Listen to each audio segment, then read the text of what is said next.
আজ হঠাৎ সকাল সকাল মা ফোন করে বলল, বেলুড় মঠ যাবি নাকি তুই আর দিদি? এই সুযোগ কি ছাড়া যায়? তার মধ্যে আমি বললাম, হ্যাঁ চলো, যাব না কেন। তারপর আমরা সবাই মিলে বেরিয়ে পড়লাম বেলুড় মঠের উদ্দেশ্যে। বেশ ভালোই লাগছিল যেতে। আর আজকের ওয়েদারটাও ছিল খুব সুন্দর, খুব মডারেট, মানে বেশ হাওয়াও দিচ্ছে, আবার রোদ্দুরও খুব নেই। মঠে পৌঁছে যাওয়ার পর গঙ্গার পাড়ে প্রথমেই গিয়ে বসলাম।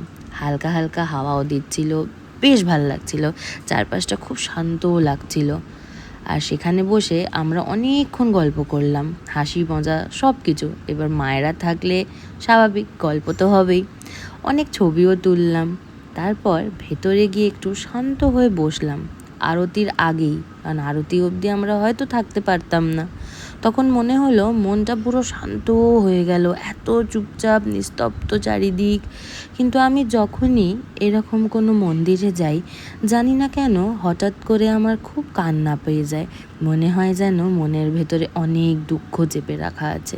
কিন্তু সেখান থেকে বেরিয়ে আসার পর সত্যি মনটা খুব হালকা লাগে, বেশ লাগে। তারপর আমরা বেরোলাম, বেরিয়ে আশেপাশটা চারিপাশ আরও ভালো করে দেখলাম, অনেক হাঁটলাম, হেঁটে ফটোও অনেক তুললাম।